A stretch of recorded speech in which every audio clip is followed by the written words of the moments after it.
as we travel from season to season, it is not just the perils that we face, but it is seeing the wicked go forward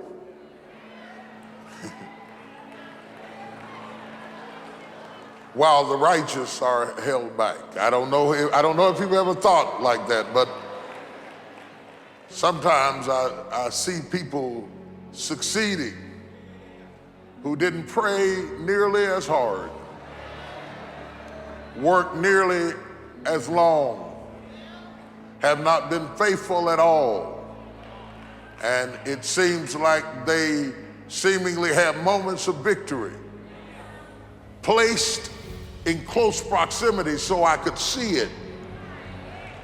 Their victories are flaunted in my face, not while I am having a similar experience, but while all hell has broken loose in my life and I am going through agony and tragedy, seemingly they are having victory and triumph. And if you are not careful, the very sight of their prosperity becomes your agony. And seeing them go forward will be a source of such continued frustration that it is not your test that baffles you, but their success agonizingly displayed before you makes you despair of life, until David says in 37:1, fret not thyself over evildoers, how they prosper in their own way, they shall soon be cut off. He says, in other words, don't make a permanent decision over a temporary circumstance. He says, don't allow a moment of agony to make you draw a conclusion about life prematurely. Because if you just keep on walking with God, God has a way of making everything all right. But he warns us and declares to us that the steps of a good man are ordered by the Lord. Steps. Somebody say steps.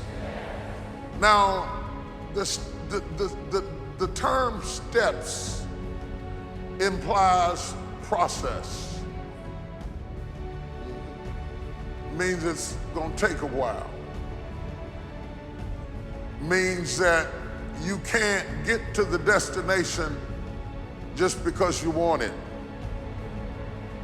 just because you saw it, just because you like it, just because you need it. In fact, we are often tormented by vision. Yeah, we're tormented by vision. It's a painful thing to be a visionary, because a visionary sees what shall be and wakes up to deal with what is.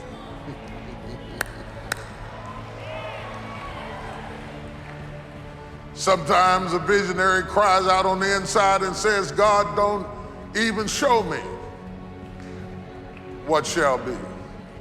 Because every time I shout and dance over what you showed me, I go home to a harsh and painful, bleak, dark reality.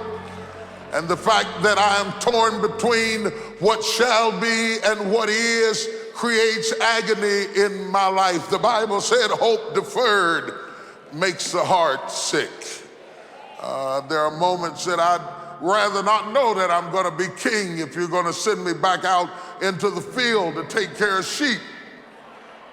Why didn't you just hide that I was going to be king so I could be satisfied taking care of sheep?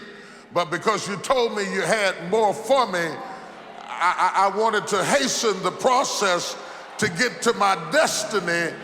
Now I'm not happy doing what I used to be happy doing because I'm tormented by what shall be. I want to hasten my process so that I can get to an expected end. But that cannot be done. Because a blessing given too soon is not a blessing at all. I can give my son the car keys now and tell him to go to the store. But had I given it to him when he was 5, it would not have been a blessing at all. Same car, same son, given too soon. He can't handle it. The car can handle it. The road can handle it. I can give it to him, but he can't handle it. So would I be a good father if I gave him a good thing too soon?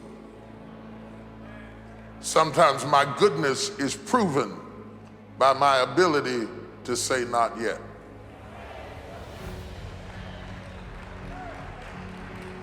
The younger brother of the prodigal son teaches us emphatically that if we get what is ours too soon, we cannot handle it. That the same thing that should make us praise the Father will drive us away from the Father if we get it too soon. The Bible said, he said, give me the portion of goods that falleth to me. The Father gave in and gave it to him, and the blessing drove him over the edge. My prayer has always been, Lord, don't give me more than I can handle. You know when to bless me. You know how to bless me.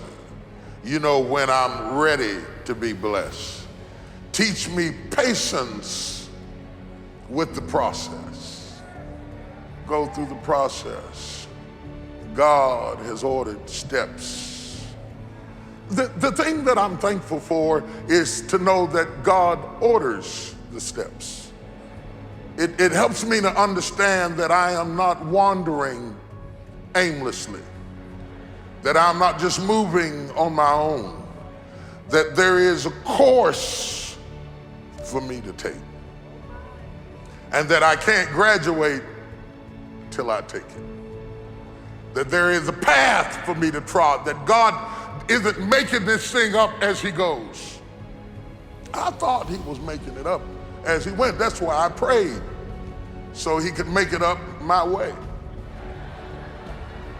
I prayed to abort the process. I prayed to speed it up. I prayed to get out of things that he wanted me to stay into. I prayed that I wouldn't have to endure some things that he wanted me to endure. I was working on the destination, but he was working on me. And sometimes he made me wait. He made me slow down and said, no, you skipped that step. Go back. Go back and do that again. If you skipped it with Jimmy, I'm gonna send it back with Freddie. If you skipped it with Willie, you're gonna have to go through it with Roger. If you skipped it with Sally, you're gonna go through it with Susie, because all of these are tools that I'm using to work on you.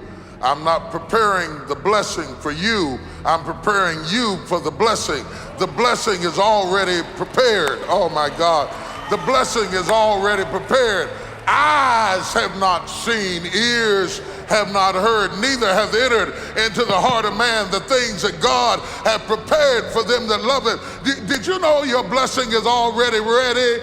That is already in place, that God isn't fixing it up right now. It's already done, that the work doesn't have to be applied to where you're going. The work has to be applied to you, so that when you get where you're going, you can handle what you gotta handle. And so, God, help me preach the steps, the steps, the steps. Touch 3 people and say, the steps, the steps, the steps.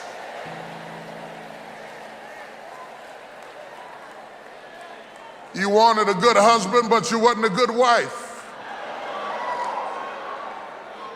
You wanted children, but you wasn't a good parent. You wanted a good wife, but you wasn't a good man. And anytime you get anything too soon, you will trip on the steps. So God puts us in process and orders steps.